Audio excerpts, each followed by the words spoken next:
Hello, my name is Cathy and I live in Great Yarmouth. A few weeks back I was chatting with Jackie from Jack's Dreaming, and we both concluded for different reasons that red bricks are most likely made of blood and bone. Jack's went ahead and made a video, and there's a link in the description, and I'm not going to go through all of her reasoning, but I will start by pointing out something that Jack's raised in her video, and that's the words that are very similar to death: mortar, mortician, grave, gravel, cement, cemetery. Now the system teaches us that there's organic material and inorganic material, and that's your baseline for separating everything on Earth. So inorganic obviously being stones and rocks, and organic being something that once lived or came from something that once lived, is associated with life. So what would happen if you made a brick from blood? Now this is an article sent to me by Sandy123, so thank you once again, Sandy. And it's could animal blood be the next eco-friendly building material? And this was in 2012, and basically it's someone who actually used animal blood to make some bricks, and this was the British architect school graduate Jack Monroe. And he goes on in the article to say that placing the resulting mixture in formwork and baking it at 70 degrees Celsius for an hour causes the blood proteins to coagulate, and it produces a stable waterproof brick. So to this end he's looking to raise enough money to build a prototype home using blood bricks in Egypt. If he's successful, and this bit sort of made me chuckle, if he's successful, we might start seeing a lot of red brick homes being built in similar areas, as if bricks are made of anything other than red brick. So, if I can just show you something else that I come across, and it's to do with the word organic and the separation between organic and inorganic. And this article, the problem with the word organic, from science blogs, is basically having a moan about the way that the word organic is used. So organic, it says where it derives from. The original meaning was logically something related to an organ of the body. The meaning later generalized to characteristic of, pertaining to, or derived from living organisms. Nowadays, the most prevalent meaning of organic is in the supermarket, and it goes on, in relation to fruits and vegetables that are grown without fertilizers. Between the original definition and New Age natural definition, chemists also adopted organic, originally to describe the chemistry of carbon-based molecules derived from living things, but they quickly took those starting pieces and synthesized many more molecules that look nothing like anything found in anything living. But to chemists, these chemical reactions are still organic chemistry, and the products of these reactions are organic molecules, and that leads to the confounding situation that plastics, the epitome of artificial materials in the modern age, are organic molecules. Even though plastics are usually made out of petroleum, which came from once living organisms, I don't think most people think of plastic as remotely organic. Right, so I wanted to read that out to you because we don't think of plastic as something being organic, but that's because we've been made to think about plastic in a particular way. But it is organic. And being organic, although it's been processed in a particular way, and in its actual shape and form, obviously it does do damage, particularly in the sea and so on. But if and you're probably going to argue with me to begin with, but bear with me. If it was just buried underground, it would probably do no harm at all. So let me move on so that I can show you why I'm thinking that.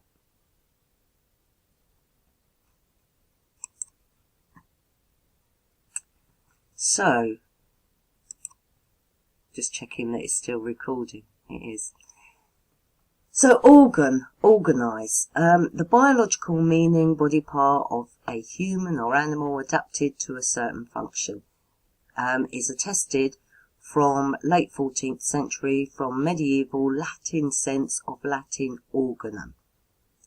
So, not obviously we can see where organism comes from. It's to do with our internal fleshy parts and that of other species. So, organic, it's linked with the word original as well, and Latin organum, which means instrument. So, organic compounds and inorganic compounds form the basis of chemistry, and that's what I was talking about, that they were moaning about, the fact that chemistry is using organic compounds and they're still referring to them as organic. Now, the primary difference in chemistry between organic versus inorganic compounds is that organic compounds always contain carbon, while most inorganic compounds do not contain carbon. And they're saying most inorganic compounds, but of course a diamond, which is considered to be inorganic, is made up all of carbon. But anyway, also nearly all organic compounds contain carbon, hydrogen or CH bonds. So in plain English, carbon, car being movement, travel, that's where you get car, carriage and so on. Bond being good. So carbon is a transitioning material. And we know that because carbon dating uses the fact that it's a good transitioning material to measure how old things are. How successful it is another story. But anyway, hydrogen is a fluid. It's a gene of water, so it's not water itself, but it's hydrogen. It's fluid. CH bonds means transitioning material still containing its fluid, hence organic. Inorganic does not have the CH bonds, therefore it's dried out completely and is no longer transitioning at a measurable rate. So that's the difference between the two, and as I said at the beginning, there are only those two if you just stop it at that baseline. But it's easy to see then how an organic material can become inorganic material simply by drying out to a point where it's no longer transitioning. So I'm putting forward the claim that nothing here on earth, no gas, no rock, no grain of sand, nothing exists that has not experienced life or is a part of life and comes from a living being. And that raises questions. So if you can put aside just for a moment any sort of presupposed ideas of tectonic plates, bedrock, meteorites, and I'd just like to show you the logic, and if you feel I've gone wrong somewhere, please point it out. So the purpose of the body, organ means instrument.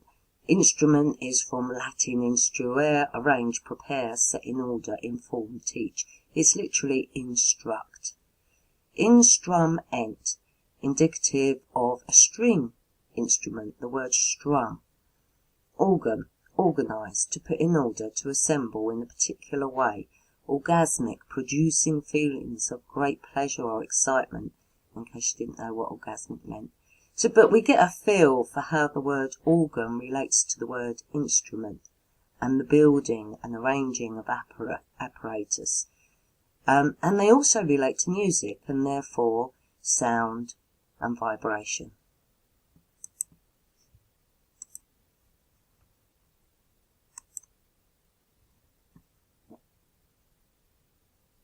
It seems to have stopped, doesn't want to move forward.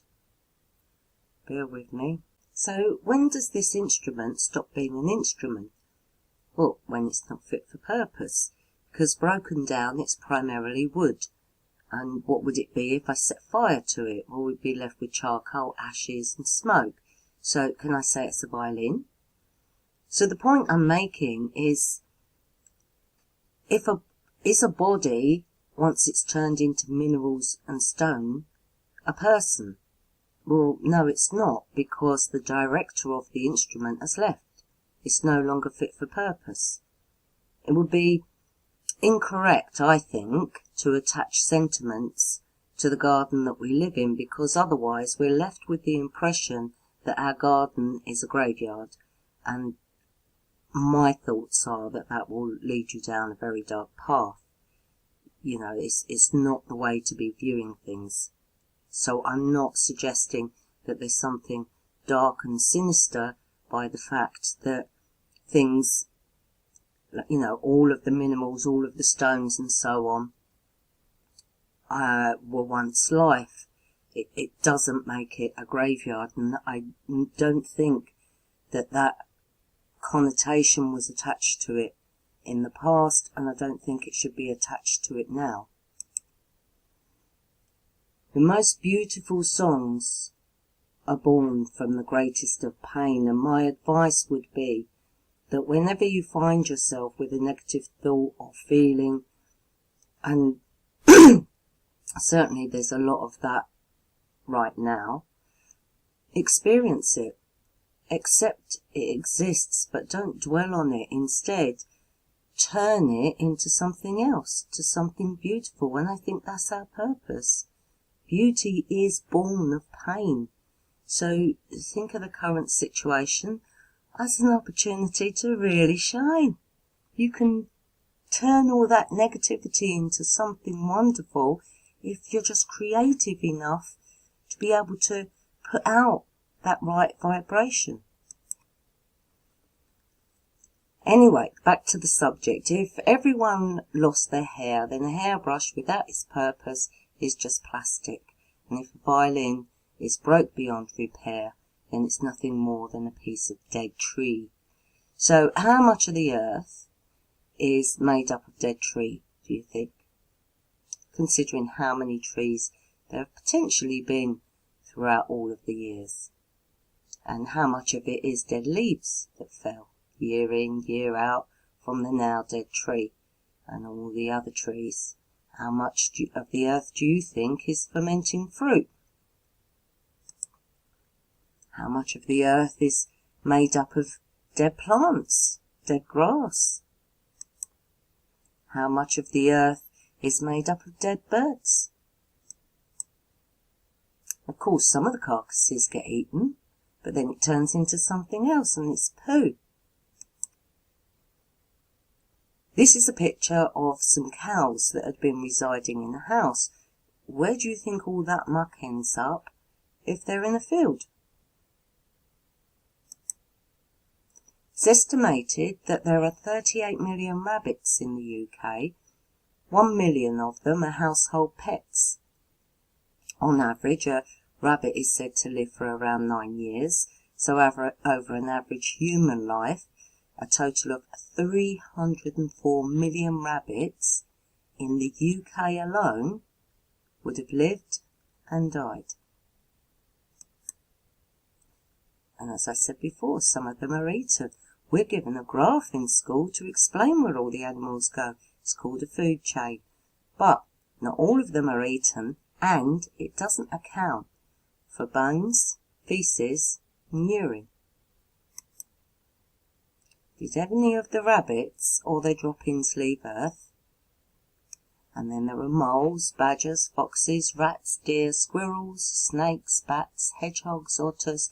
There are around 250 kinds of wild animals in the UK that live in abundance, and around another 350 that are more rare. Fossil fuel, as far down as you drill, all you get are fossil fuels. So how far, if you think about it now, do you have to dig to find this bedrock of Earth or these tectonic plates? And what rock, when you get there, are those plates made of? Well, they're made of 3 kinds of rock, because there are only 3 kinds of rock. Igneous from magma or lava, ignited, so igneous, ignited. An example is granite. It cools quickly to form small crystals. Some cool so quickly that they form amorphous glass, like obsidian, which is what I mentioned, and I mentioned in my last video why obsidian forms glass. Sedimentary, from particles that settle in water or settle from the air, i.e. sediment. Examples of flint, iron ore, limestones and rock salt. Metamorphic, rocks that change from one thing to another due to pressure and heat, i.e. they morph into a different thing. An example is marble, and also uranium, which morphs into lead. Fossils. So just to be clear, there are no other types of rock other than your metamorphic, igneous and sedimentary, and fossils are a separate category. So petrified trees and other organisms come under the category of fossils, but if you think of all the frogs that have died over all the years, if you can't account for every single fossil of every single frog, then they must surely be a part of the land. Now, the most common minerals in petrified fossils are quartz, calcite and iron. So that's in that frog and in other fossils. There are other minerals, but to be quite honest, I've gone through, I would say, pretty much all of them, and I'm just keeping it to the bare minimum. It took me months to verify this, months, but you know, I'm just trying to give you the highlights of it, and I'm hoping it's not too boring for you. But anyway, quartz, calcite and iron. So quartz is also found in all forms of rock, igneous, metamorphic and sedimentary. Calcite, found in petrified fossils, is also found in igneous, metamorphic and sedimentary rock. It's common in hydrothermal environments, and this is one of the causes of calcification on hot taps in the home. And I've mentioned calcification before in relation to the geothermal power plants that I'm suggesting were the churches and other buildings, and when they've erupted, all of that heat and calcification has made things turn to stone. Anyway, iron is also found in igneous, metamorphic and sedimentary rock. Iron has many iron ore states, so different environments allow it to develop in a different way.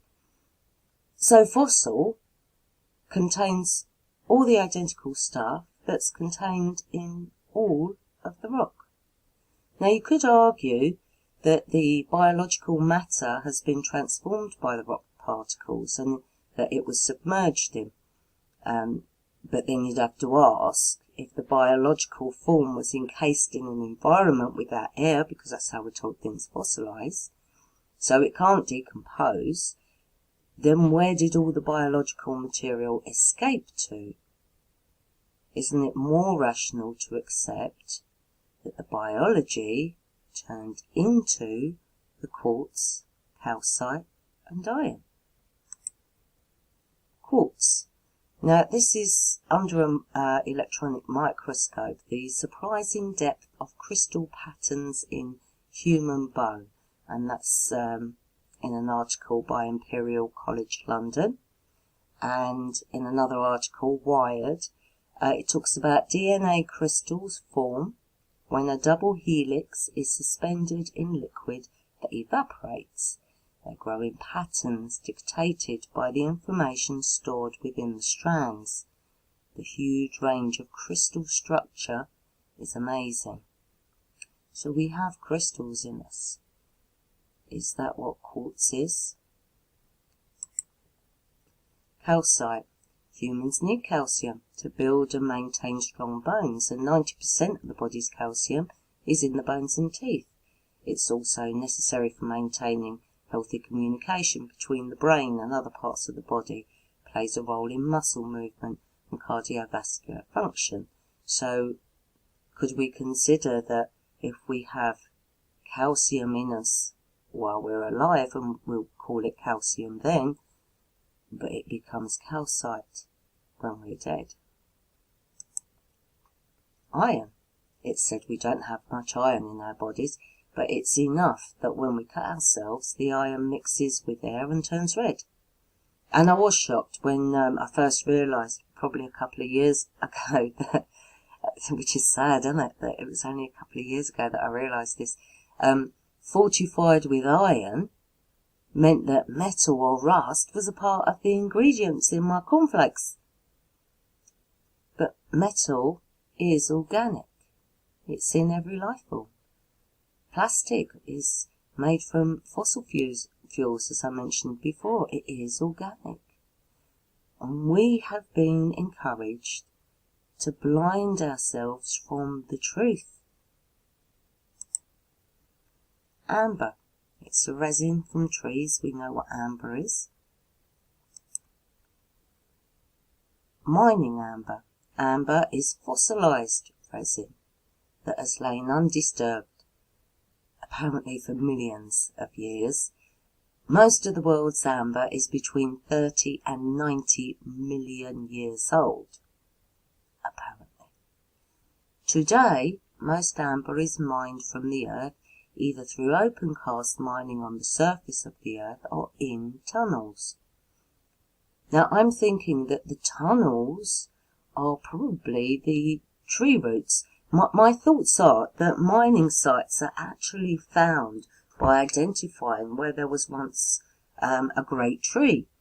And then it's the roots that they dig into that give up the precious metals and gems. Amber has been used as a medicine since prehistoric times, we're told. So my question is, where is the rest of the tree if it isn't a part of the rock? Because they're mining the amber from rock, but that rock has to be tree, doesn't it? So, assuming none of the waste from any animal ever leaves the earth, and that their deceased body isn't going anywhere either, our only question should be, how does it all turn into rock? Of course, if you keep on piling up a compost heap, it will compress the matter and it will get hotter and hotter at the bottom until the pressure is too great and boom. And all of these images are from compost heaps in fields that have ignited. And we know that there is heat underground because that's the cause of geysers. And that will be why the heat is underground, because of all the fermentation. And we know, we can, the evidence is there from anyone who wants to go and build a compost heap or who has experience of one. You know it creates heat. There's no question marks there. You keep piling up dead bodies and fermented fruit and so on top of each other, you can guarantee there will be heat below that. And that heat isn't always erupting. It's not always, burning. It is literally just heat. And where you get pockets of heat, that's where you're getting these geysers. It is also where you get volcanoes.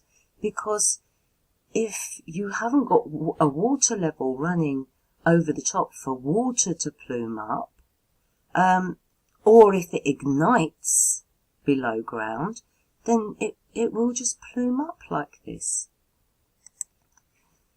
Now, I know that there are other truthers that have done absolutely fantastic work on volcanoes and mining waste, and I'm not trying to undermine anything that they've done. But the reason that truthers began looking into volcanoes and what volcanoes really are is because it made no sense that rocks were bubbling and boiling below us. And you see, I didn't come to that on my own. It was a different channel. It's someone else that I watched, and I saw other people talking about it. It can't, how can rocks be boiling? And rightly so. But I don't doubt that mining waste and slurry encourages ignition when dumped on top of a steaming concoction of putrefaction. But of course it can't be rocks that are burning below us and suddenly erupting, and I'll give you a few reasons why that's not possible. So first, as I showed you in the previous video, rock is smelted for the benefit of retrieving metals. So if volcanoes were molten rock, then they'd release first one substance and then another. The water from geysers is fresher than the cold water that it's leaving, if you see what I mean. It's like if you boiled a saucepan of salt water and you condense the steam, then you're going to have a fresher water than what you have in the pan, because the heat makes the water separate from some of the heavier minerals. Well, smelting makes rocks separate, and that's how the metals are extracted. But we don't have that effect with volcanoes. It would have to work that way, and we know it has to work that way because in the same way that compost heats exist, so does the smelting industry. It's a fact. If you get loads of rocks and you start smelting them, it starts to layer out, because you're separating everything, so it's going to layer out. And if it was melting rock or, lava rock that was underneath us, I'm hoping that you can see what I'm saying, that it would start to level out, and so you would get the lighter metal or rock or minerals would all come out, and it would be followed by the next lot and followed by the next lot in layers. It doesn't happen that way. And the answer is because volcanoes are not boiling rock. What's bubbling over is excrement, carcasses and rotting vegetation. And the other reason for raising a suspicion about volcanoes is that there'd be no reason for them to erupt if there was no pressure increase. If the rock was just happily bubbling away down there, why would it suddenly erupt? Of course, while your things keep on eating and defecating and dying, then you can see how the pressure keeps increasing. And volcanoes and geysers keep erupting. Igneous. If you went out and collected a pot full of dead things and subjected it all to immense heat, and then you poured it out, after it had cooled, I guarantee that any geologist will tell you it's igneous rock. And the reason Roger from Mud Fossil University finds human DNA in rock is because he's absolutely correct. Some of it is indeed human, and quite possibly giants. What Roger hasn't acknowledged yet is the fact that all rock was once life. And you see why that can't be put forward as a fact. Can you see what fiction is going to break down instantly if you recognize that everything here, all the rocks And see, what they've done is they've actually turned it the other way round. And so in the Bible it says about man being made of clay, and it encourages you to think of the earth is made of the same stuff as us, and so maybe we were made of it. But it's not that way round. It is made of us. And it has to be that way around, because otherwise, you know, where is this coming from? And I do have ideas of how you can start with man and life and degrade it over time into land and earth and sea. But it doesn't work the other way around for me. And, of course, we're left in a situation that the planets that are apparently spinning round us, well, if there's no life, then there's no rock. So the whole of that fantasy breaks down immediately. Sedimentary. Sedimentary rock is no different to all the dust particles that gather on the surface. Mostly it's skin and fly waste, and maybe bits of tobacco if you smoke. Sand is sedimentary, mostly bits of broken shell, fish scales, teeth, crab shell, claws, etc. And yes, there is a lot of sand, but that's testimony to how long sea life has been here. The land tells you how long plants and animals have been here. Metamorphic. It stands to reason that if you put a body in the sea and you put a body on the ground and you leave a body exposed on top of a mountain, they'll morph into different ores of the same mineral because they're in different environments. And if I wasn't certain that there was heat underground, then I wouldn't be able to assert that it had been used to create electricity via geothermal wells. And if there isn't a furnace below us, then how do geothermal power plants work today? How do geysers work? And they do exist.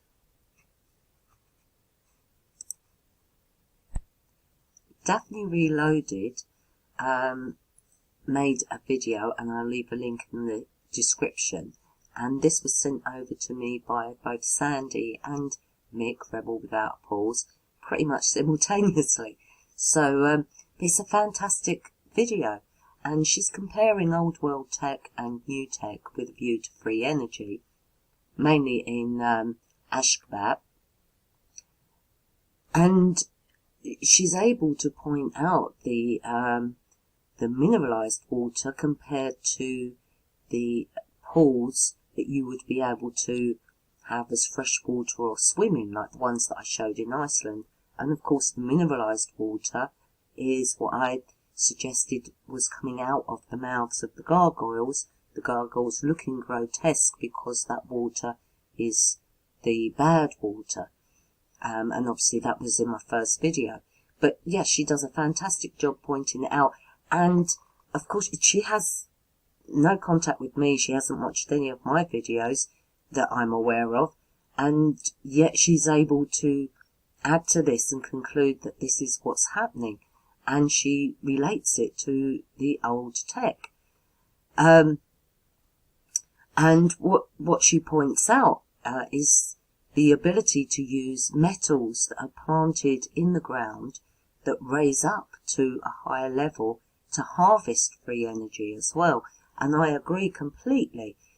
It would work on the basis that the heat below ground would have one vibration, and the cold in the higher altitudes would create a different vibration. So between them, that metal, is vibrating at a sort of different resonances, causing a friction, which is energy. So you'll be aware that, as I keep pointing out, water turning a wheel is as free as the cost of the wheel and the generator. And heat from the ground to create steam to turn a turbine is equally free. The steam is free. Energy from metals installed at high altitude and grounded into the earth costs free as the cost of the metals. So earthquakes. It isn't movement of tectonic plates, as far as I'm concerned, that causes earthquakes. It's the ignition of fermented waste. Amber, as well as a variety of other crystals, give off electrical charge when they're subjected to friction. That's piezoelectricity. And you'll notice that most earthquakes are located where there's tidal movement. So it would stand to reason that you're going to build up that friction, and I think that's what's causing the earthquakes. So crystals under pressure plus movement can give off a charge, and my understanding of it is that the crystal is so compact that applying more energy forces energy out. So crystals resonate at different speeds as well. Obviously we see those different speeds as colour. But it was just an interesting point that I wanted to bring up, because back in the day, I'm told, people who used CB radios would change the colour crystal to pick up different radio frequencies, and I just thought that was quite amazing. But going back to the red bricks, as far as I can tell, for red bricks to give off an electrical charge, it would have to be constantly tapped, a bit like a tuning fork in a watch, or perhaps the right pitch of sound would achieve the aim, if indeed it was an aim. And the reason that I mention that is because a few people, when I was talking about electricity in the comments section, and by the way, thank you for all your lovely comments. It's, I'm overwhelmed that, people are so on board and interested in anything that I have to say. So it's really encouraging. Thank you. But, yeah, and a few people have mentioned the idea of piezoelectricity being used in red bricks. Somebody mentioned a video about changing the polarity or something.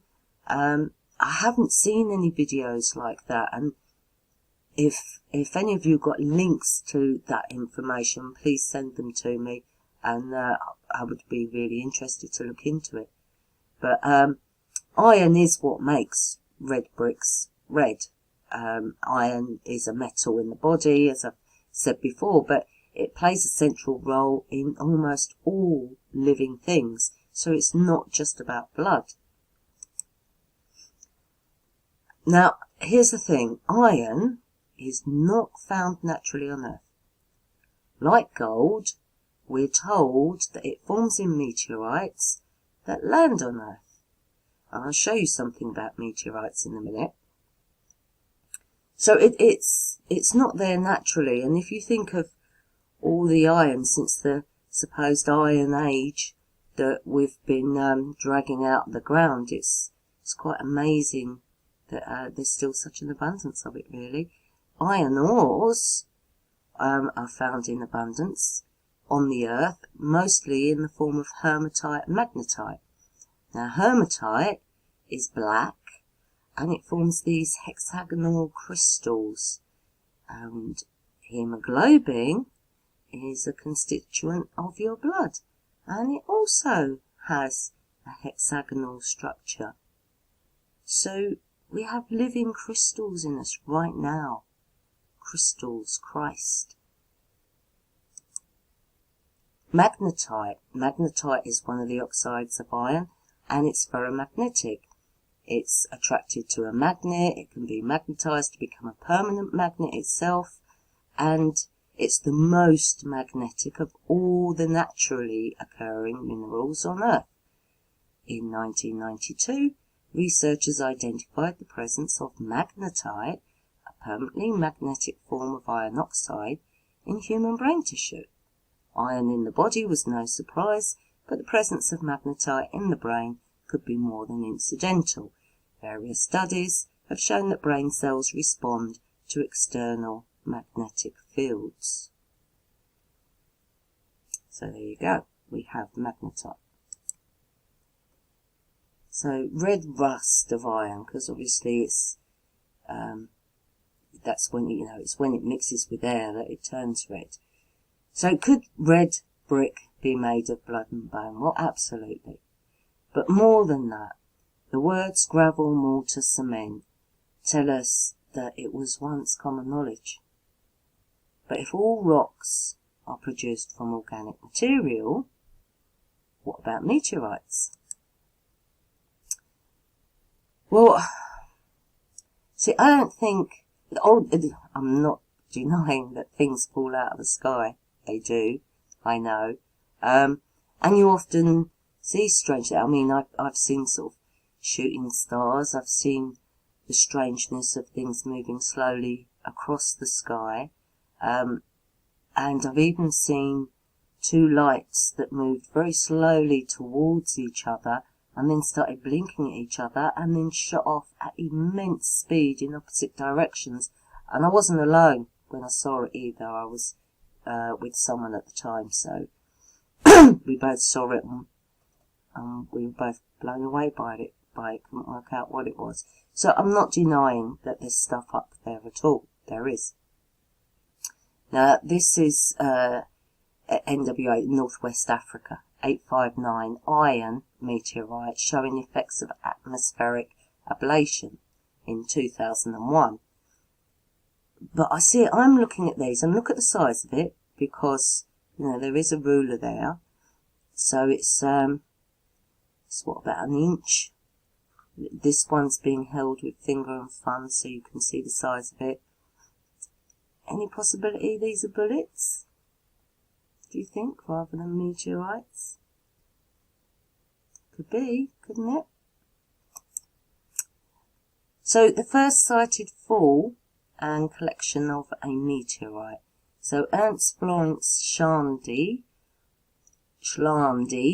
was the first to publish in 1794 the idea that meteorites might be rocks that originated not from Earth but from space. The scientific community of the time responded with resistance and mockery. That tells me that before 1794 they had a different idea of what it was falling out of the sky, to have dismissed it so easily and laughed at him. Anyway, the first sighted fall and collection of a meteorite was the Pribram meteorite, which fell in Czechoslovakia, now the Czech Republic, in April 1959. And the meteorite was found to have penetrated ploughed land to a depth of 20 centimetres, so that's 7.9 inches, and it bounced and had fallen 30 centimetres or 12 inches further on. Now, sadly, nobody thought to take photos of the landing site. Now, that makes me question it immediately. So, something was sighted, falling out of the sky. I don't doubt that. Then, that was the first time that they apparently, in 1959, worked out where it had landed, and they ran to get it, but they, you know, having got that far, they didn't then take any pictures, or if they did take pictures, they're not online that I can find. You know, maybe it's just me, maybe I couldn't find them, but they're not online that I can find any pictures of them actually being buried in the ground. Now, of course, meteorites are said to fall at a tremendous speed, and so in theory it would penetrate deep into the ground. But it would have been nice to see the pictures. And the rocks, of course, all end up in the museum, because any meteorite that falls has to be ferried away very quickly. Do you recall that we used to be told, don't touch them because they might be radioactive and dangerous? See, they really want to keep us away from this stuff, and that should raise a lot of questions. The Smithsonian Astrophysical Observatory was one of the first automated observatories set up to look for meteors. so that when they do fall out of the sky, they can run and get them before anyone else does. That should make you question what's actually going on. So, falling stars and comets that only become meteorites if they actually impact the Earth. So, obviously, not everything actually hits the Earth. All these lights sort of falling out of the sky. So, let's go and have a look at some of them. So, what have we got? Right, so I'm obviously not going to go through tons, but the ones that sort of are prominent in my mind. In 2013 in Russia, I'm sure you will all recall that a meteor that had loads of footage online. I had that awful sonic boom, and I think some people got hurt with glass shattering and things like that. So that's quite a prominent one. And something landed then. So shall we go and have a look at where it landed? Let's see if we actually see them filming it. So here we've got... The site has actually become something of a tourist spot for locals, wanting to see it for themselves. And I want to show you guys something. This is the reason that so many people got injured. The broken glass. Many people went to the window to check out that big flash in the sky. And when they got there, the blast came and blew the windows out. What I would show you was in the ice. But in the end, bigger chunks is thought to have left a big hole in the ice. But in the end, they came up empty-handed. The site has actually become something of a tourist spot for locals, wanting to see it for themselves. And I want to show you guys something. This is the reason that so many people got in. So if I just come out of that bit. And so I noticed on this particular one as well, and it's back here, was this. Are still shocked. The destruction is there. So they're flicking through all the damage. It kind of, you see all of the windows smash, but it done this? Really? Just with the sonic boom? That's an incredible amount of damage. And it does make me wonder whether what come out of the sky actually landed here, rather than anywhere else. But obviously we can't be sure, and they certainly don't suggest it, they just show a quick clip of it.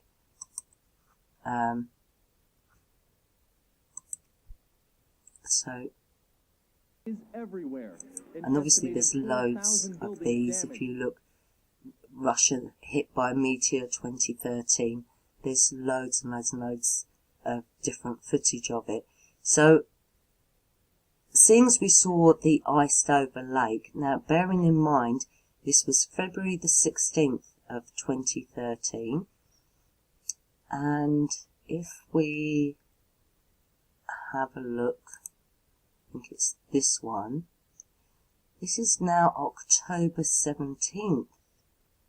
So it's February that it happened, and then we're back at the same lake that isn't frozen anymore.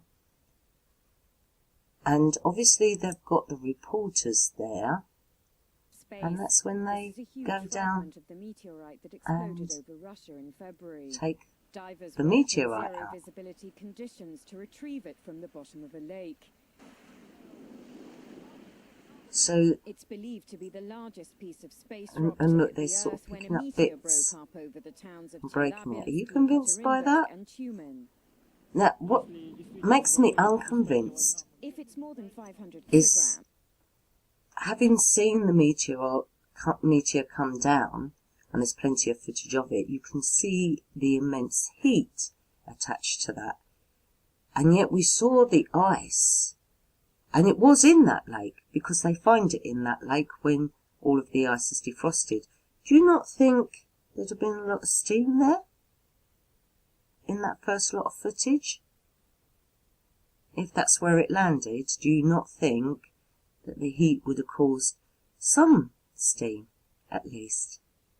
And yet there was nothing, so I'm just not convinced. And this one, 1 million square feet of glass shattered, and over Oh, no, I don't 1,200 think it people is this injured. one. It's great. According to NASA, this... Bear with me. Yeah. So, someone on March 2nd, so this is only a month later, is claiming that this is the impact crater of the meteor.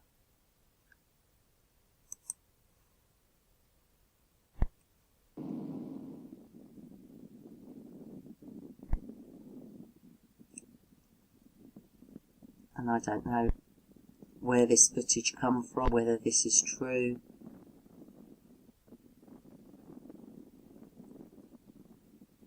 It doesn't really go into much detail about it. It just claims that that's where it hit. And this isn't official footage, if you like. So I'm not sure.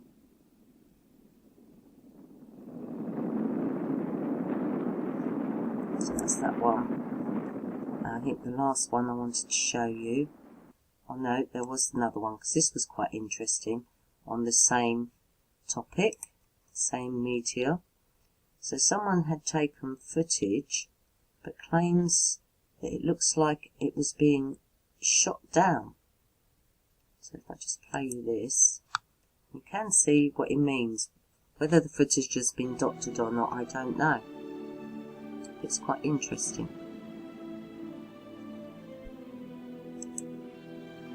Do you see that? See how it looks like it's been shot down? Now if that were something space junk that's up there, something that humanity had put up there and they didn't want you to know what it was, it would make perfect sense, wouldn't it, that they'd want to cover it up, make sure they got there first, hide it away, let you think it's rock. See, what is that? It could just be a strange angle that he's filmed it at, some kind of optical illusion, but they didn't want you to know.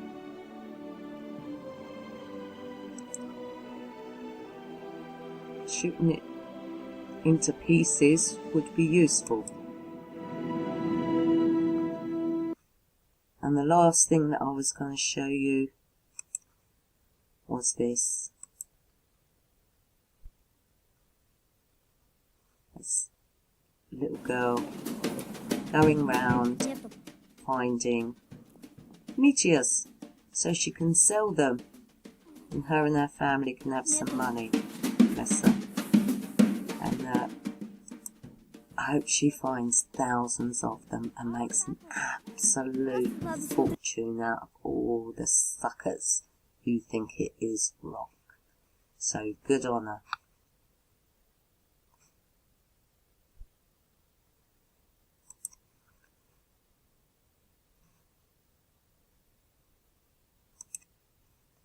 And then we have Elizabeth Hodges, the only person ever hit by a falling meteorite.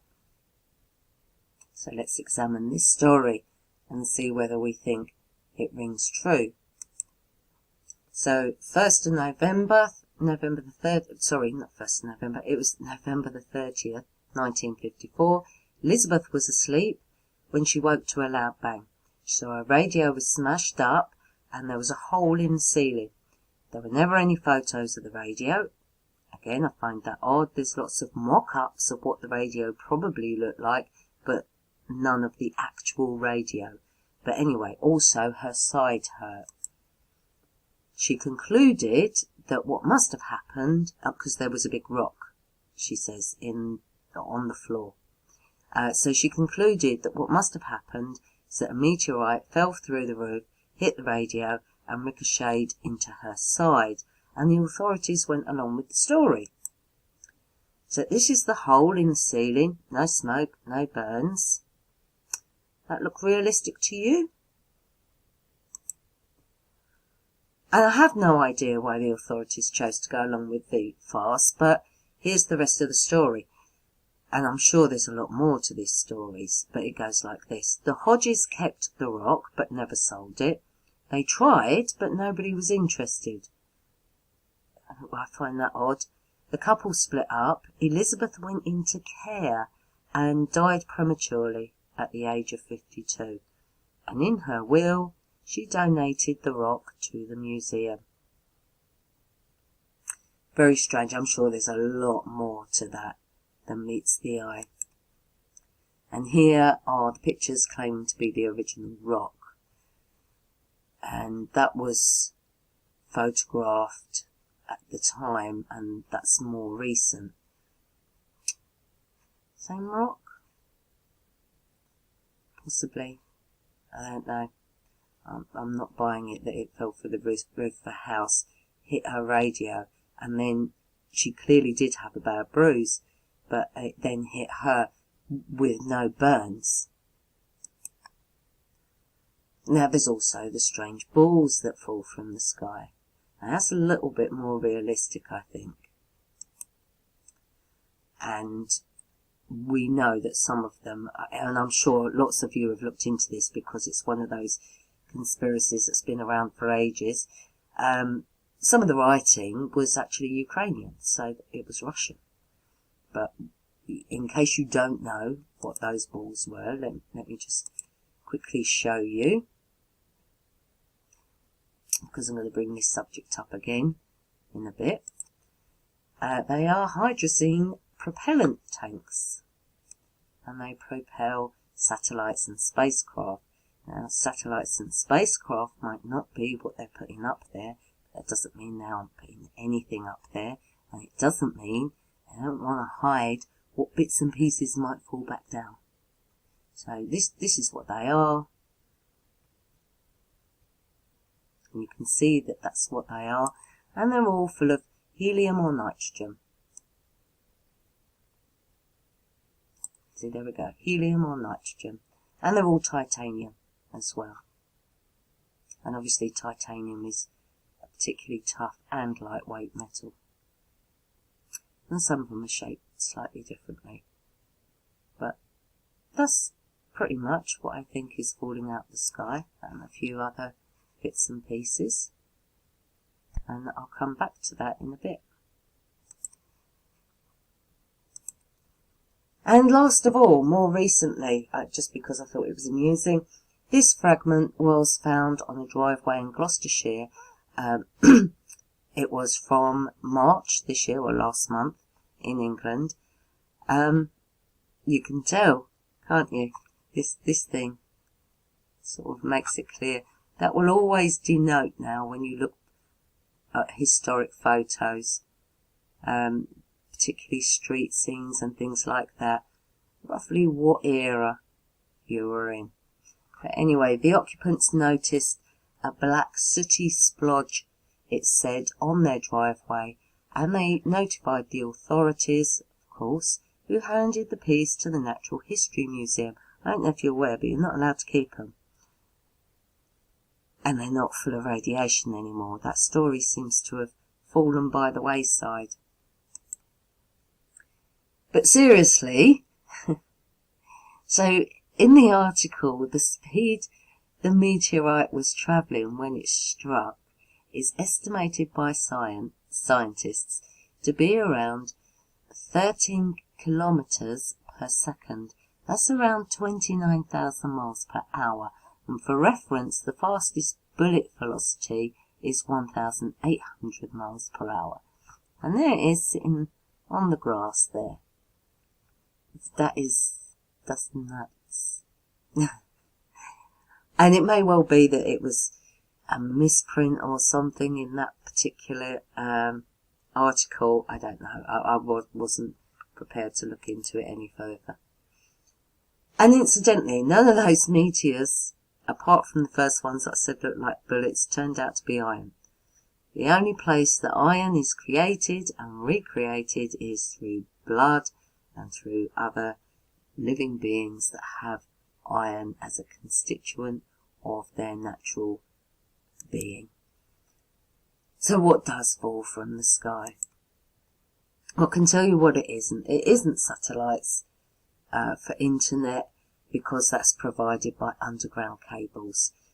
It cannot use the satellites because it would take too long, we're told. I mean, that's from the horse's mouth.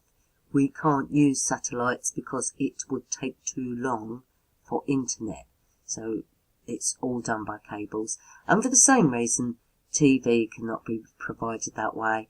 And I don't believe for 1 minute that navigation systems use anything other than triangulation from stationary towers. It's not going all the way up to space.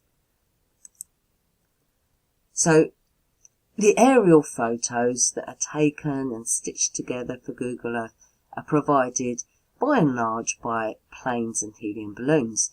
And satellites don't have cameras. They provide data that's encoded, which sends down telemetry data, if indeed they exist at all. Satellites are about the size of a bus mostly. They don't have lights. It's highly unlikely, therefore, that the lights moving across the sky that we've all witnessed, I'm sure we've all seen that, are satellites. And yet all over the world we have these observatories. And there are thousands of them. And we're just kept too occupied with occupations and busy with business to even question such things. Because what are they looking at? What are they doing?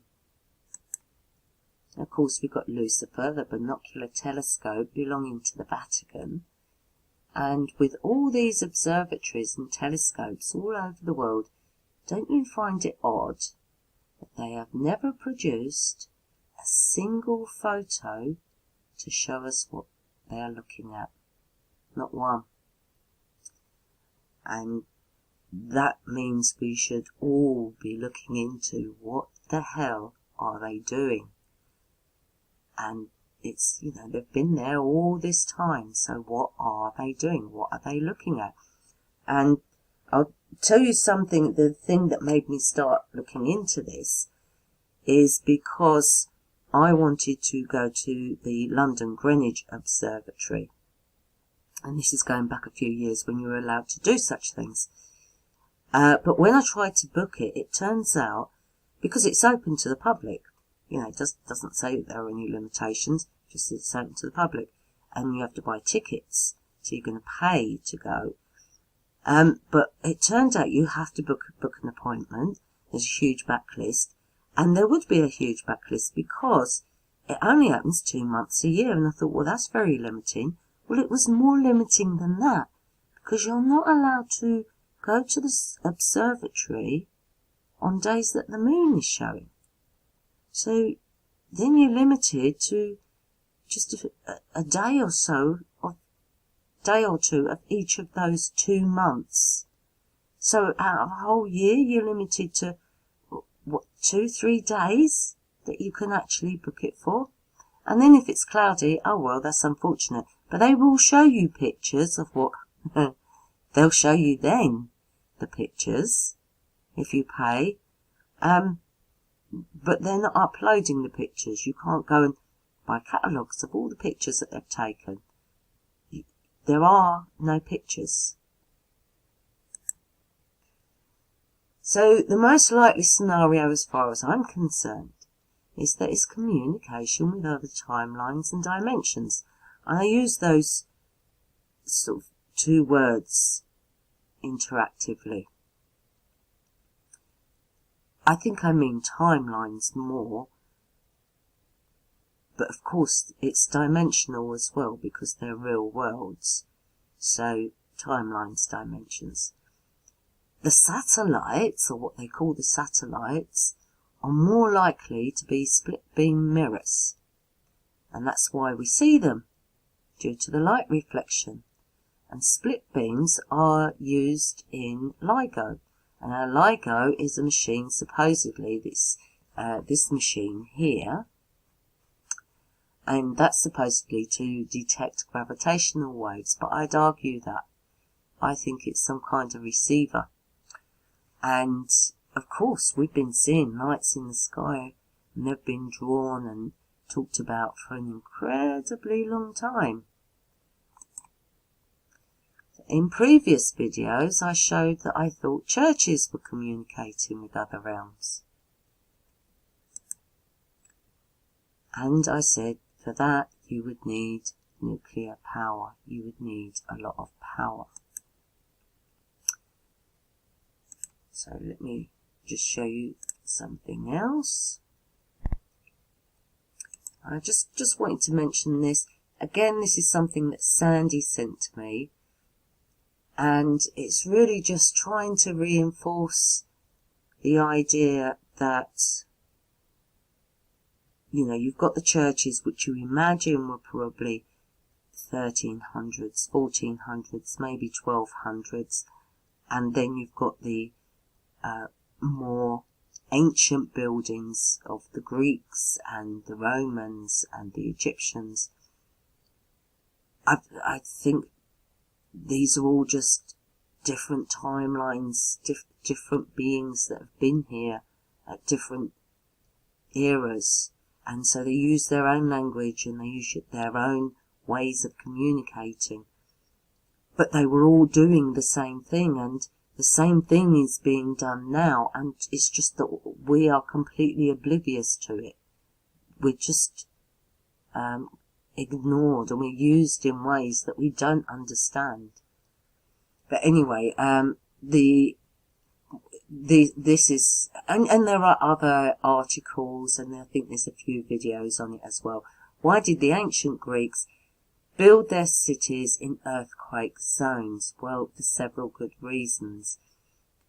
And they say that they lie on massive fault zones. Again, I've already argued that. What they were doing there is the fact that the fault lines create cliffs, and that's saying that, so they were defences. I don't even know that the cliffs were there. The cliffs may well be a part of the building. I haven't looked. But the Greeks built baths and temples at the hot springs. And that's really the point I wanted to make. If you look into it, you will find that all of these Greek temples were built at hot springs. And they were built at hot springs because, just like the churches, you find the hot spring. That's where you're going to put down your well. That's how you're going to get your electricity. You build the building around it. That's the central point. The temple is the central point of the city, in the same way that a church is the central point because of what it can provide. It's a picked area, and it's always chosen because that is where the hot springs are, the geysers are, so you know you can get your thermal energy from there. And some of the gases emitted could induce human trances, it said. Well, the famous Temple of Apollo at Delphi, there are traces of ethylene, even now. There are traces of ethylene, which produce a state of euphoria. Now, I'm going to quickly just go off track, because ethylene, these cotton buds, or, you know,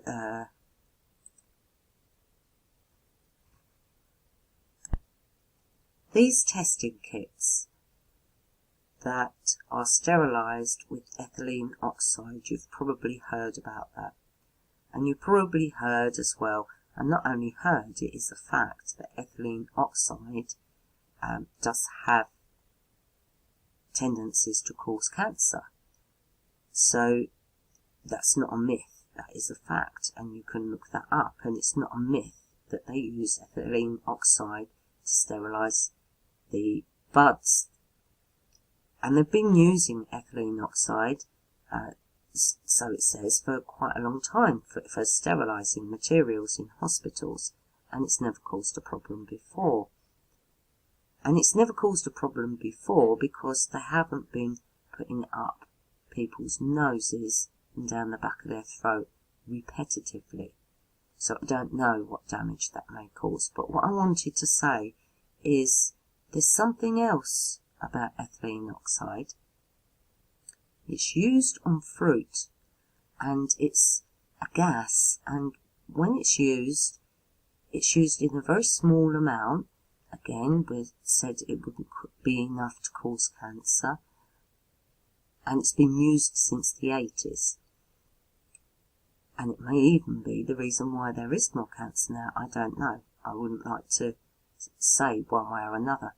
But the point is that it ripens the fruit quicker.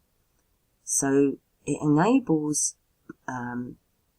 producers to get an unripe fruit, like banana or so on, ship it unripened, and they can store it unripened for longer, and then when they want a whole batch of it to ripen it quickly, they spray it with the ethylene oxide. Now the way that works, and you can look this up for yourself, but the way that it works is it breaks down the cell walls. And I find it interesting that they want children, secondary school children, to keep putting it up their noses. And it started with secondary school children. Of course, it's now developed into everyone. But it made me wonder whether the idea is to produce a nasal spray because so many people are rejecting the vaccine. And what they would need to do is break down the cell walls in order that when the nasal spray is inhaled, it will go straight to the brain. So it's just a point I wanted to mention because I think that is a more likely scenario than they actually want to give people cancer. But the ethylene oxide is not by accident. But on we go. So uranium is the main ingredient of nuclear power, and going along the lines of what I've already said, I think that's urine. The name, the colour, the fact that they both glow under UV light gives it away for me. That's what I think uranium primarily is. Nuclear power is not developed for the purpose of providing electricity. That's just a sideline product. Nuclear power is, as far as I'm concerned, about accessing other timelines. And before I begin to show you how, let me show you what leads me to believe that nuclear power was available prior to the 1800s. So in Gabon, Africa, there are 17 natural nuclear fission reactors. Now scientists say the Gabon nuclear reactors are remarkable because they spontaneously began operating about 2 billion years ago. So in the whole world, uranium-238 is the dominant isotope. So if you're mining uranium, you're probably mining uranium-238. It's 99.275% of it. And uranium-234 is present in just trace amounts. Natural resources of uranium-235 comprises of 0.720%, and it's only found at Gabon in these natural nuclear fission reactors. Uranium-235 is the main ingredient in nuclear fission. Fusion is to fuse together. Fission, and this is the 1819 definition, is division of a cell or organism, and it's from the Latin fissionum. So what we're talking about is fertilization, and that is genuinely what they're doing. This is cell division. This is how things grow. Now, I've already shown my reasons for believing rock is organic originally. When they tell you they're splitting atoms, they mean they are dividing the cell. They're not cutting the atom in half. Again, it's a little trick. So many people realized, or truthers I should say, not people, so many truthers realized some time back that they couldn't possibly be splitting an atom. They're not. And I can show you that. They are not. I won't show it to you today, but I'll go through that another time. They really are doing this. And the thing that nuclear fission gives birth to is plutonium. But that's the process that takes place.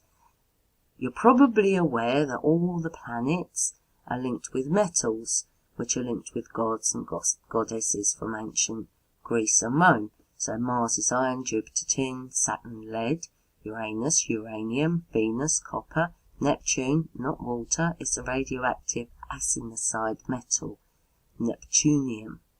Mercury is mercury, Ceres is selenium, and that again is another metal, Pluto, plutonium. The moon and sun are of course gold and silver, and the alchemical glyphs for the metal and associated planet are the same. And that needs looking into because there's a link there that I haven't quite made yet, but maybe somebody else can. Uranium is found in rock. The measurement of the isotope indicates how stable it is. That's what the difference is, and what they want to do is make it unstable. Uranium will eventually, left to its own devices, decay into lead, and decay is obviously different to fission. Uranium conversion. So after mining, the ore is crushed in a mill where water is added to produce a slurry of fine ore, particles and other materials. The slurry is leached with sulfuric acid or alkaline solution to dissolve the uranium, leaving the remaining rock and other minerals undissolved. The uranium is then separated, filtered and dried to produce uranium oxide concentrate, and the next process is enrichment. Please bear in mind this all had to happen naturally. So fission just happened at 17 different locations in Africa. So not one, but 17 locations nearby to each other. This is the enrichment process, and it requires the uranium to be in a gaseous form. And this is achieved through a process called conversion, where the uranium oxide is converted into a different compound, uranium hexafluoride, which is a gas at relatively low temperatures. The uranium hexafluoride is fed into centrifuges with thousands of rapidly spinning vertical tubes that separate uranium-235 from the slightly heavier uranium-238 isotope. Centrifuges separate the uranium into two streams. One stream is enriched in uranium-235, the other consists of tails containing a lower concentration of uranium-235, which is known as depleted uranium. Now, if someone can show me a place in the world where the ingredients all came together and spontaneously baked cakes perfectly, then I'll come back and revise the possibility of man having no hand in these natural reactors. But until then, for me, this is evidence of historic use of nuclear power. Also in Gabon is Cirque Rouge, Red Circus, and it's said to be a natural formation. So take a good look. That look natural to you? Because to me, it looks like a town that's been ravaged by heat. And this looks like a sort of window. These look like walls. And you've got that looks a bit like a doorway there. There aren't many photos of it. I don't think many people have been there because of its location. It's kind of in the middle of nowhere. And it's probably very radioactive. Not that radiation to certain degrees is harmful to you, but yeah, too much isn't great. Yellow cake. This is the common term for crude uranium-235, and refrigerated milk is the usual form of enriched uranium-235, basic ingredients for a nuclear reaction. So are you beginning to see why it's not just about creating electricity? A water wheel can do that. Egypt. William Gleason, before the delusion. Now, William Gleason is a former biotech consultant and a lifetime skeptic.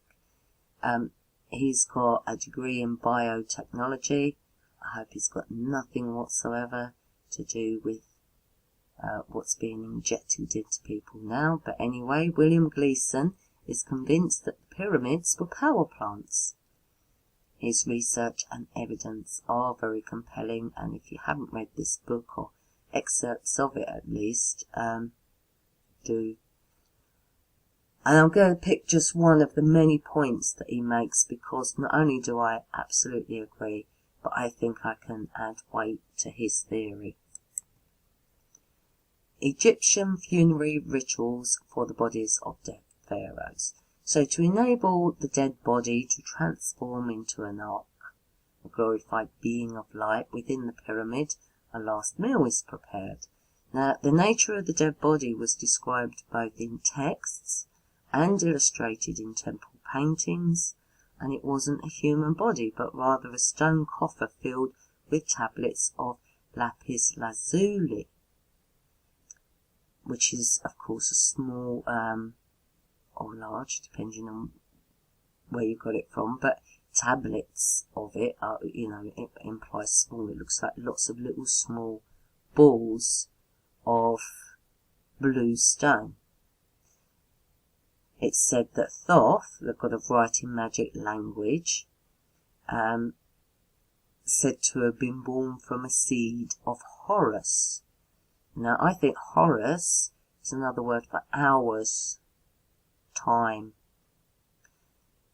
and filled the chest with the eye of Horus, which was made of real lapis lazuli. So what I want to look into is what I think that lapis lazuli may have been. Now it goes on Korah. This bit comes from, about food spells of the Egyptians, and it records the sustenance generically as food and drink, these food spells, and it's interpreted most often as cakes and ale, but it's also been referred to as bread, beer, wine, water, or milk. And curiously though, the texts also specified that the sustenance was characterized in units of 2, 3, 5. O you who are in charge of food, may you give to the king 2 loaves, 3 loaves, and 5 loaves. And I think that's relating to uranium-235.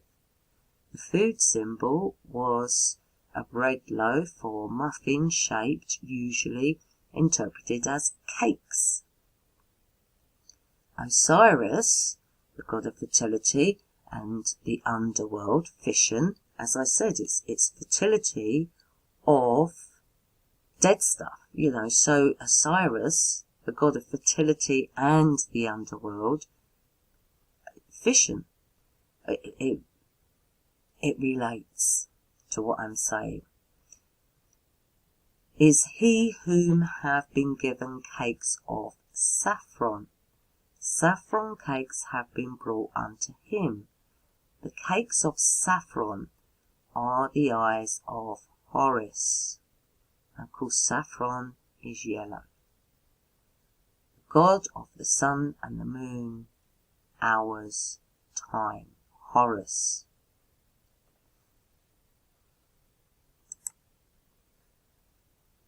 So, pyramid, pyro. It comes from the Greek word pyre, meaning fire, middle. So, today we refer to the middle as the core, and it's the heat and the core, pyramid. The drink symbol was the universal waves sign denoting liquid. The pyramid texts speak of the magic efflux which issued from cold water.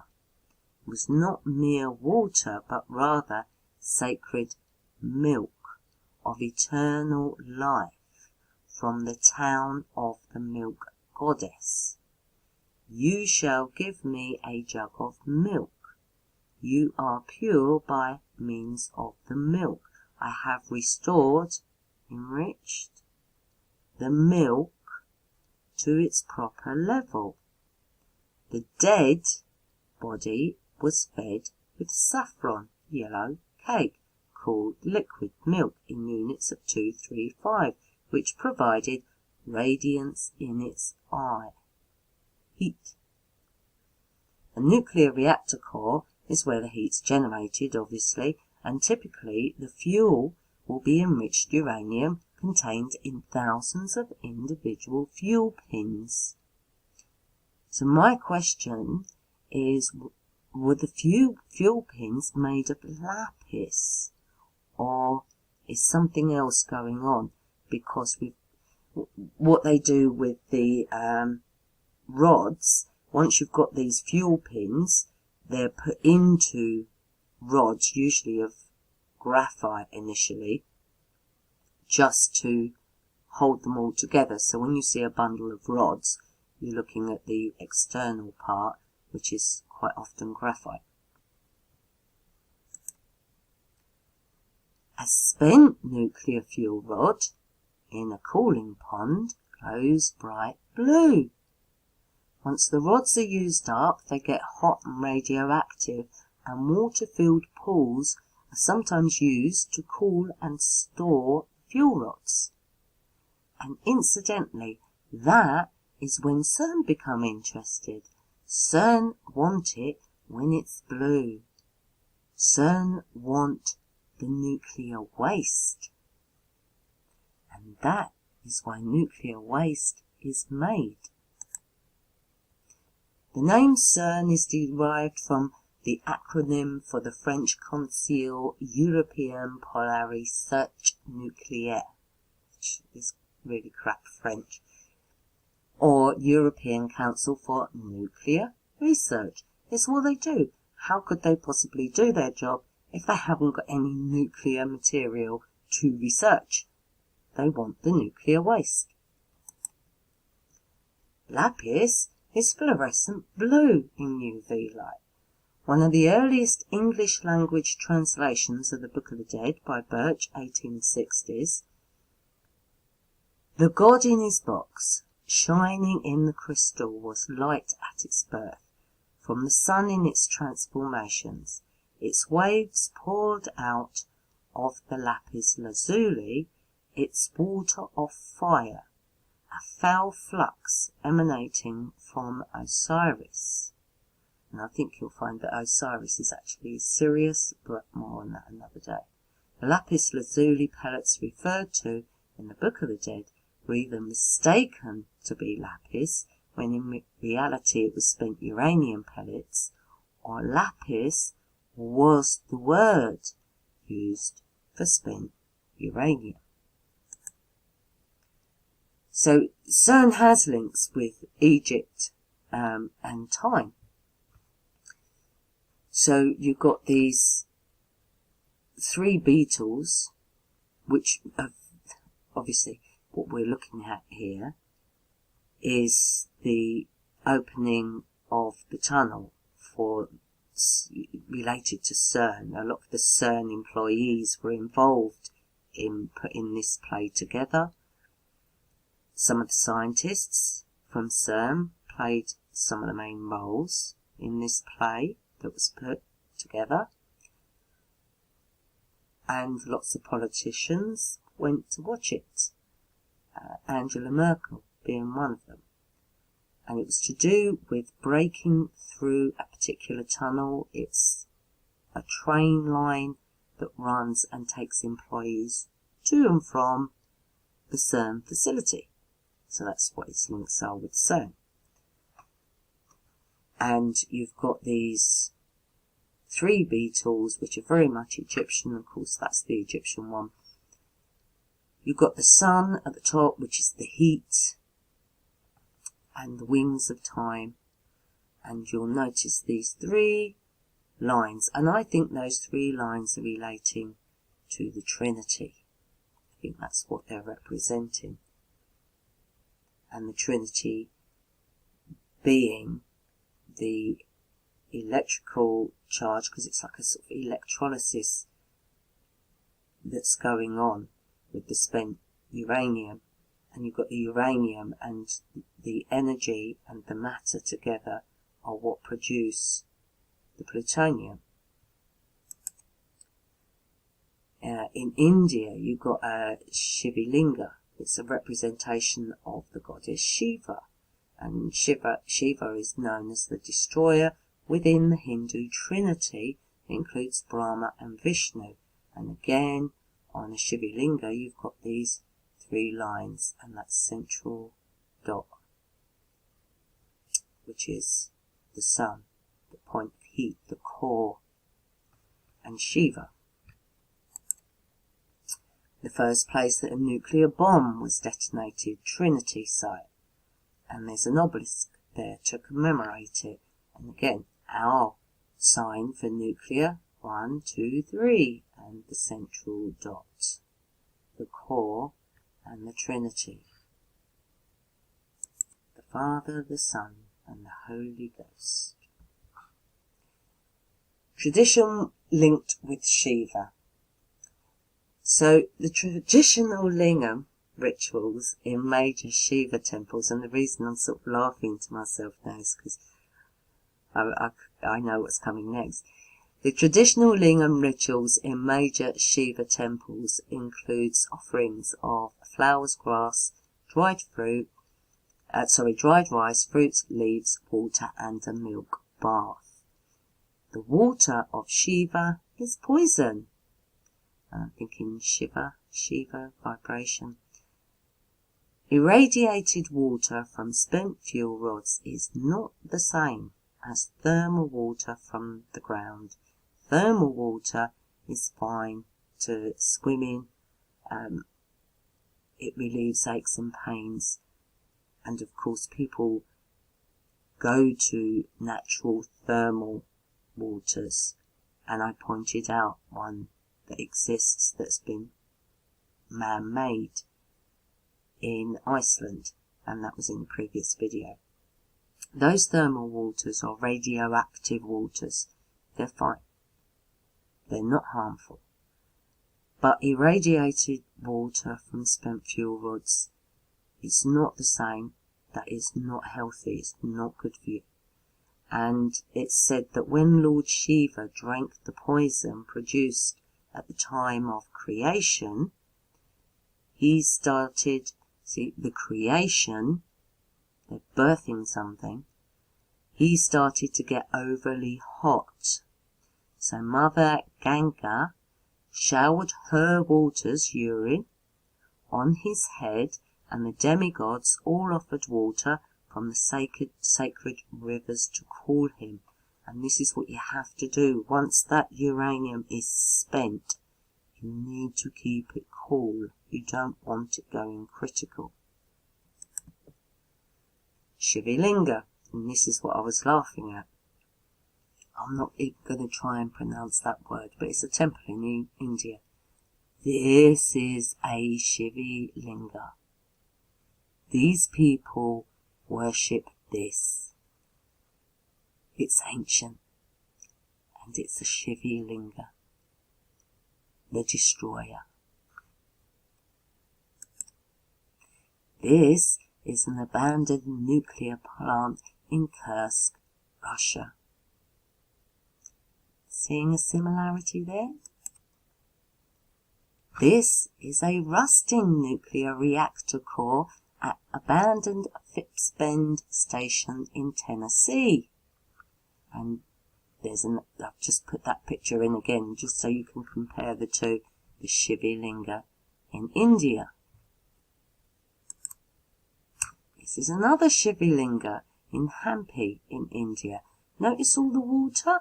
Because the ritual is that they have to keep putting water over it. They have to bathe the Shivalinga.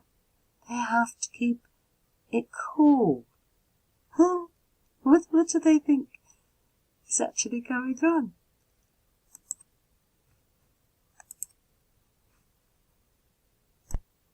So the cosmic pillar. The origin of the lingam, known as Shivalinga, is known as a beginningless and endless cosmic pillar. Ling comes from Latin, where it has the meaning tongue. This meaning is found in such words as bilingual, language, lingo, linguini, linguistics, monolingual. It's sound, vibration. Cosmic pillar at Shiva temple, this one, and chimney at nuclear power plant. Shiva, Shiva, dance of destruction, speed. CERN, neutrinos beat speed of light time record, and that was posted on October the 13th, 2011, Young Scientist Journal. They have the Shiva, and they are looking for speed. And nuclear power comes in many sizes. And I'll say it again, a water wheel can generate electricity. This is not about electricity. Oh, they have so done a number on us, haven't they? They really have. But we're getting there. We're getting there. So, obviously, this is your Shivalinga size compared to a car. And obviously, you've got really massive ones. But this one's handheld. This is to do with medicines and X-ray machines and so on. And I do wonder whether these fasces are fuel rods.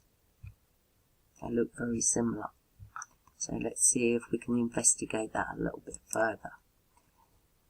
Now, because we don't tend to carry the rods around, you don't see the transport packaging in pictures.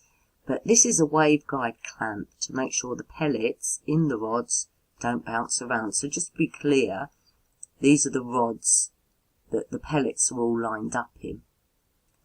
And this is the packaging. So this is the clamp, and you can see how that sort of sticks out there. And this is the clamp actuator and the waveguide.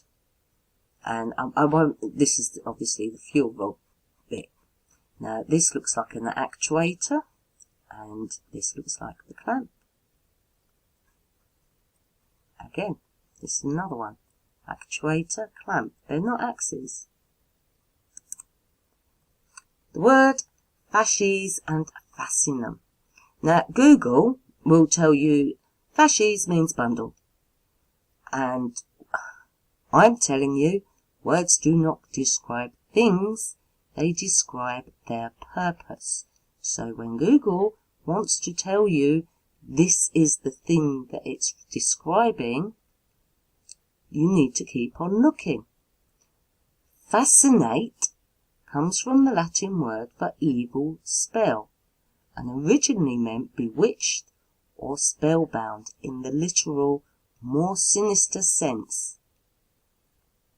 And that is exactly what we have all been, spellbound. And it doesn't mean bound, it means spellbound. Latin fascinatus, enchant, bewitch, fascinate from fascinum, and that's a phallus-shaped amulet worn around the neck used in ancient Rome for witchcraft. Fission, fasces, the craft of birthing dead cells, the phallus of Satan, lead, the final state of uranium.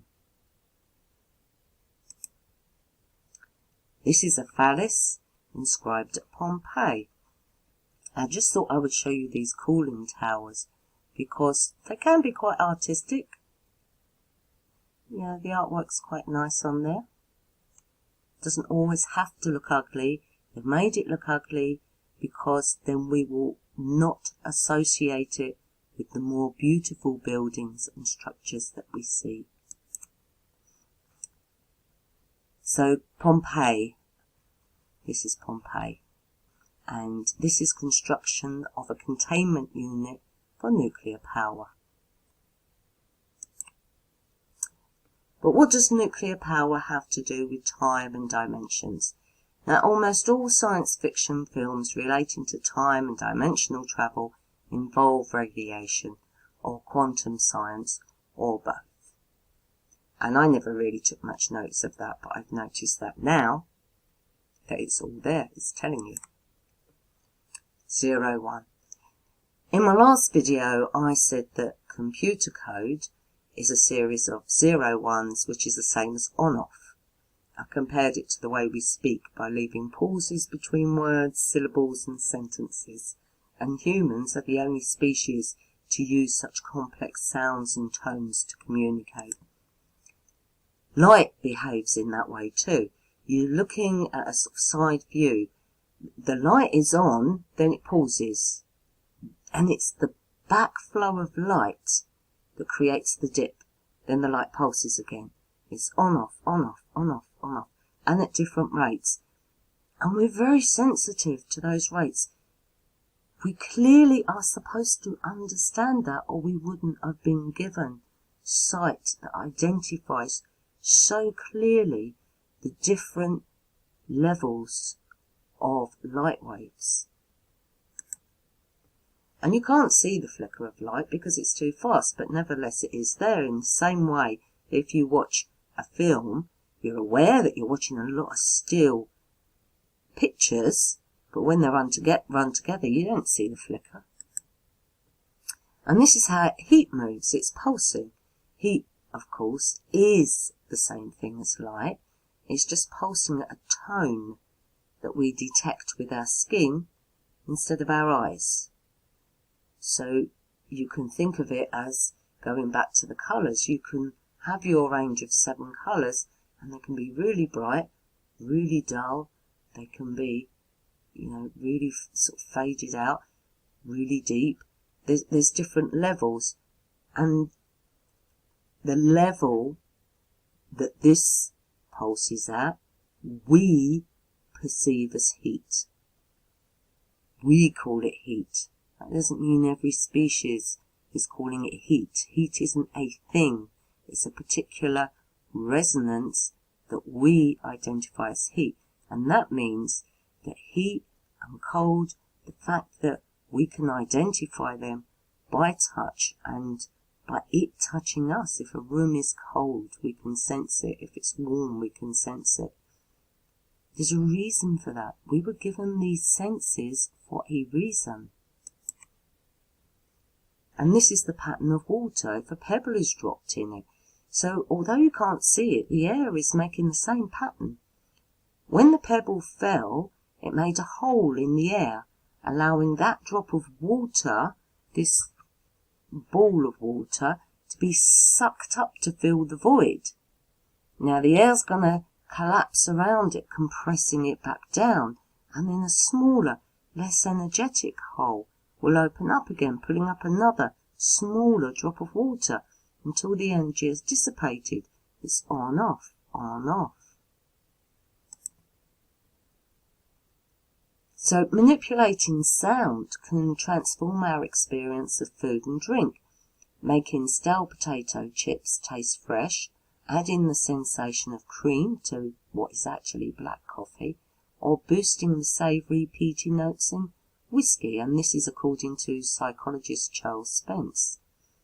Taste and smell are related to the vibration of food, or the scent is related as well to vibrations.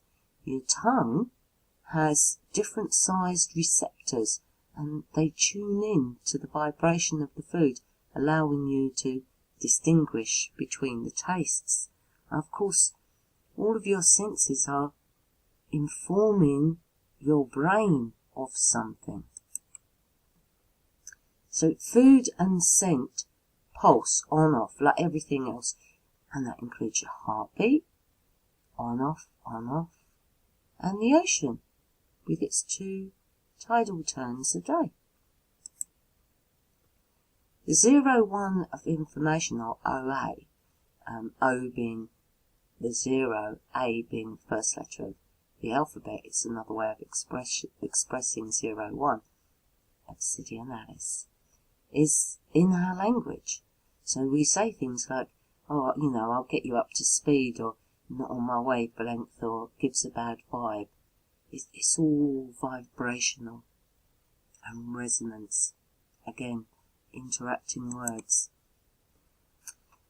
Now, X-rays, they cannot be experienced as heat.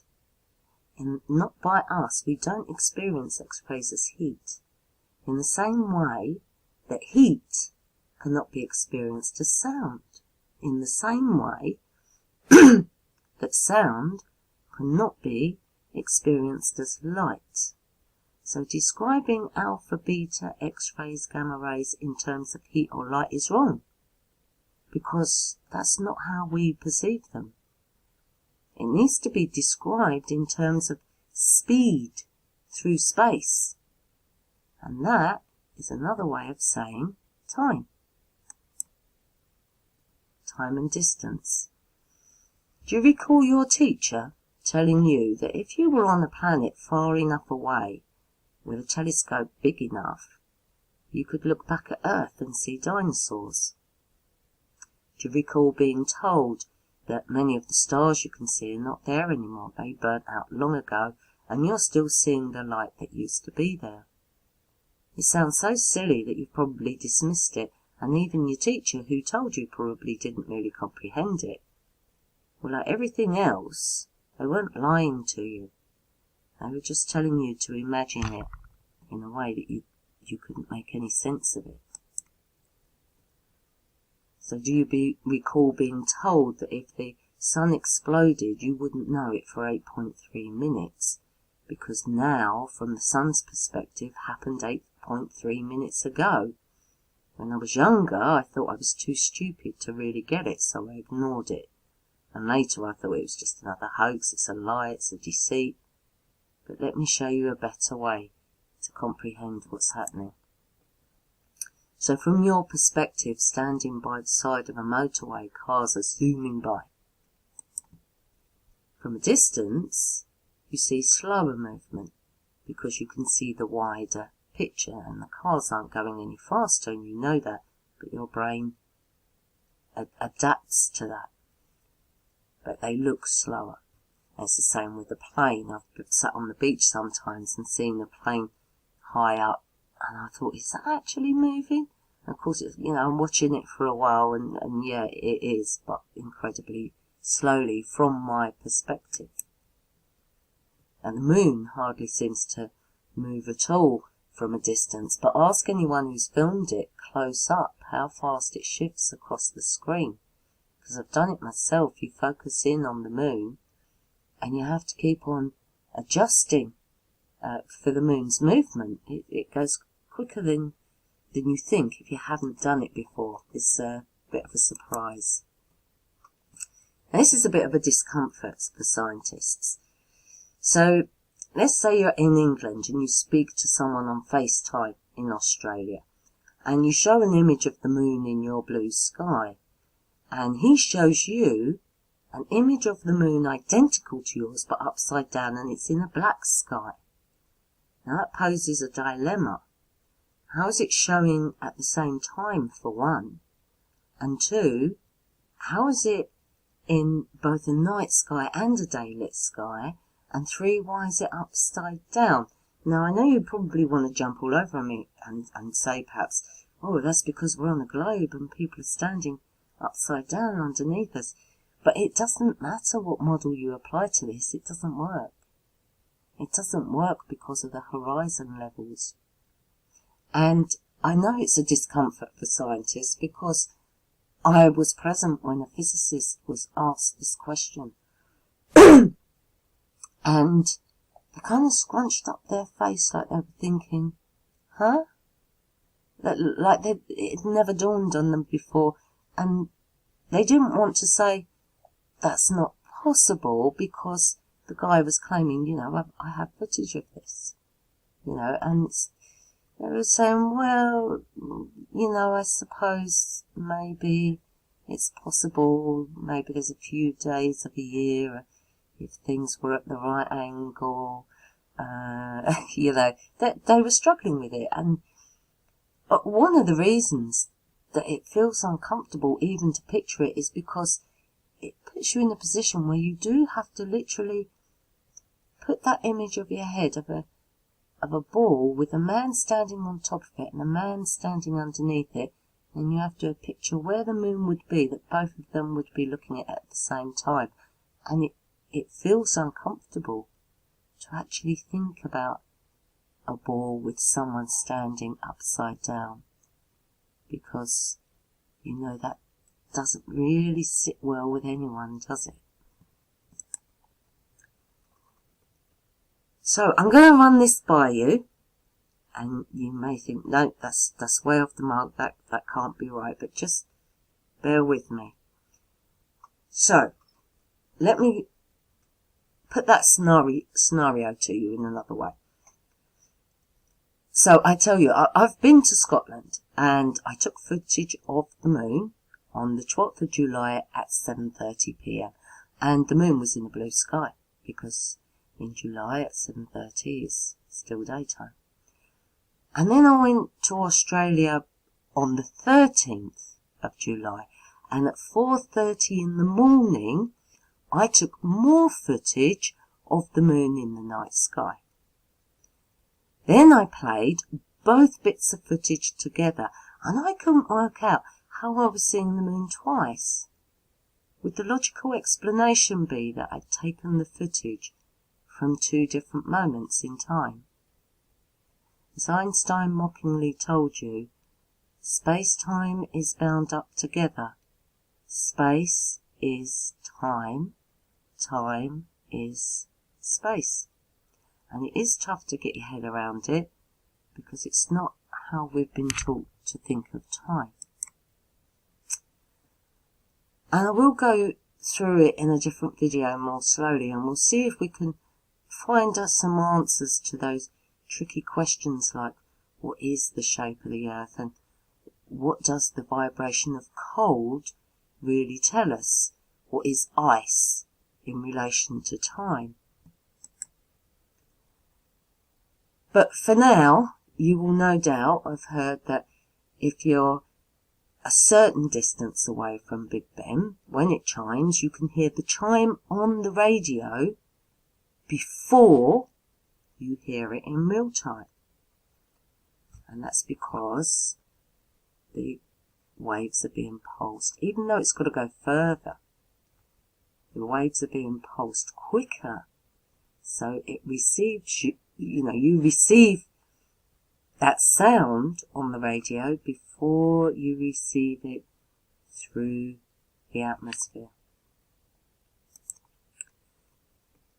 The looking glass. If you could float a mirror or reflective material as high up as you can, could you use the image to see the past? To get something high up, you'd use helium and hydrogen mix, and you put it in a titanium ball of some kind so it didn't get pulled apart. You'll be aware that if you go up a mountain, you're likely to swell, you'll get an edema, and you'll struggle to breathe. There isn't less air, it's just that the air is expanded, and the threat posed to planes is being pulled apart if they go too high. And the reverse is true. When you go down to the depth of the ocean, there you are under threat of external pressure and crushing it. So you'll understand, if you think about that, what shape that's describing. sort of inverted pyramid. You're getting crushed at the bottom and expanded at the top. And that's the same with whatever it is that comes down through that atmosphere.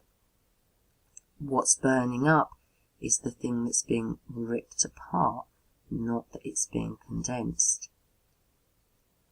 And I'm not suggesting the Earth is a pyramid. It's just certainly something to think about, because it is also the ideal shape for holograms. Artificial suns. Now, there seems to be a lot of manufacture of artificial suns. There was a lot about it in China. This particular one is in Germany, and I like to question everything, so I'm curious about why they're wanting to build artificial suns. And at the centre of each of these pods, it reaches over 3,000 degrees Celsius. Now, a GoPro balloon is only going to go so high and before it expands and explodes. And I'm sure anyone that's looked at GoPro footage will realise that that's exactly what happens. It just expands and expands, and then it pops and it won't go any higher. So will extreme heat take mirrors up higher if that's what they're wanting to take up there? And here we are again, back at those observatories, because you'd need a way of collecting the images or the data through a powerful telescope. Now, this image was taken from a spy satellite in the 50s, and it might not seem much of an advantage to be able to view the past. But if you can send information faster than the speed of our real time, and can you see how a split mirror could be used to bounce information from now to back then? And people can make different decisions, and history can be altered. And the tachyonic anti-telephone is a hypothetical device in theoretical physics presented by Albert Einstein and Arnold Sommerfeld, which could be used to send signals into one's own past. CERN began on 29th of September 1954. If in the 1950s scientists built a receiver, messages could be sent directly from this time to that time. First spy satellite, and you're going to love this, it was called the Corona satellite, and it was the Corona project, Cold War spy program. Corona is like a time machine for us, said Jason of Harvard University. Archaeologists are using the incredible photographs from this Cold War era spy satellite to unlock secrets of world history.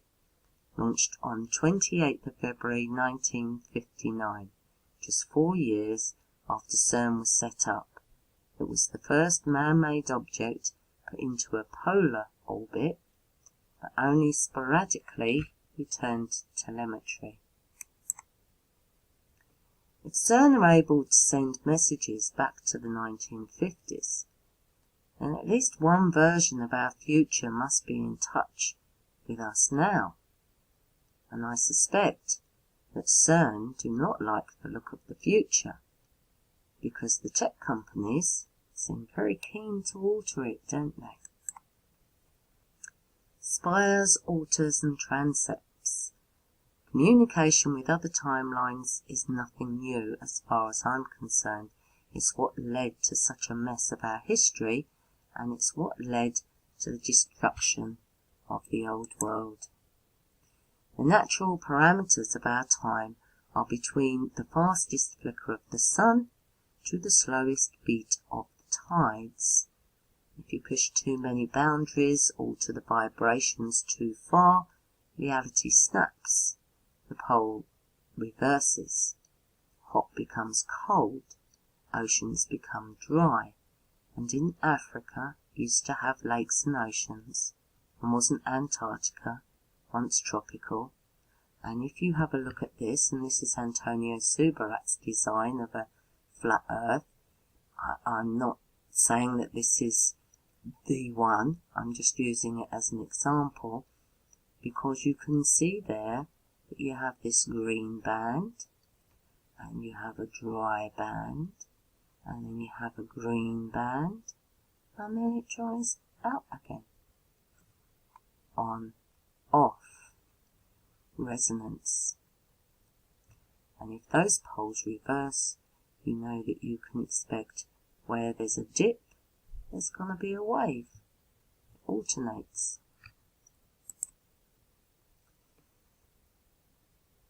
CERN. Excerpt from the Young Scientist article. So, physicists using the Large Hadron Collider at CERN smashed heavy lead ions together at close to the speed of light. They generated temperatures of more than 1.6 trillion degrees Celsius, 100,000 times hotter than the center of the sun on 14th of June 2011. See, this isn't heat. It's beyond our experience of heat.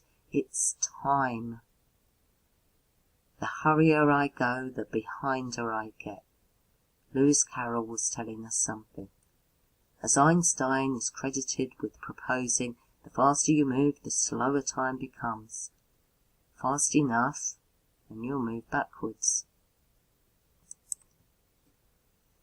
When we look back and see that this was always their plan, we can see that there's loads of evidence. So many truthers have done a fantastic job of showing how much evidence is that this was always planned, and we wonder at their patience and their diligence.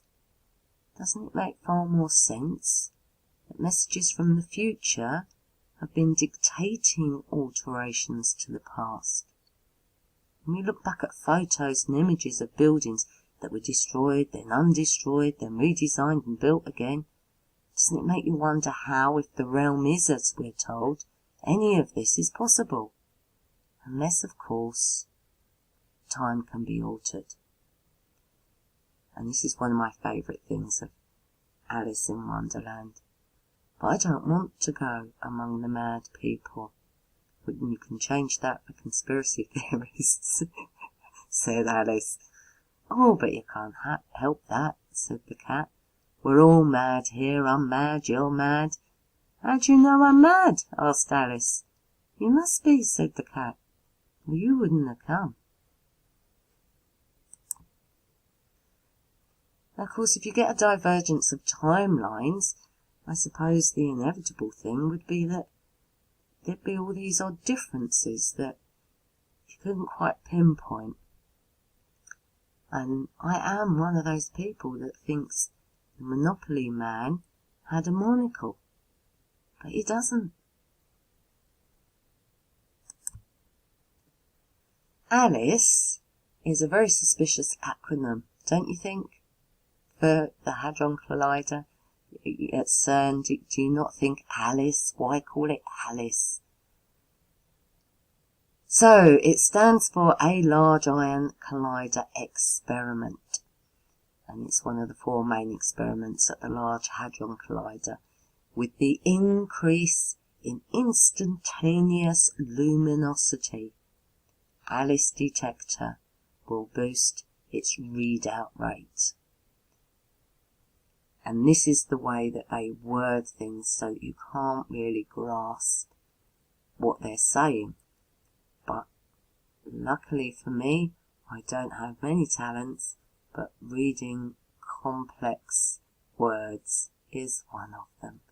And I will go through it at a later stage. And maybe I'm wrong about all this, and maybe I've got some of it right and some of it wrong, and I'll never know the difference.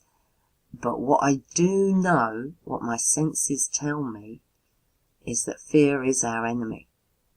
The oldest and strongest emotion of mankind is fear, and the oldest and strongest kind of fear is fear of the unknown. H.P. Lovecraft. Fear and all of its associates are vibrations. But we are an orchestra of organs. Our senses are a delicate lace of electrical receptors, and vibration alters mood, it prompts emotions, and in turn it impacts thoughts and ultimately action. And a good example of how simple it is to influence and be influenced with just words or images is yawn.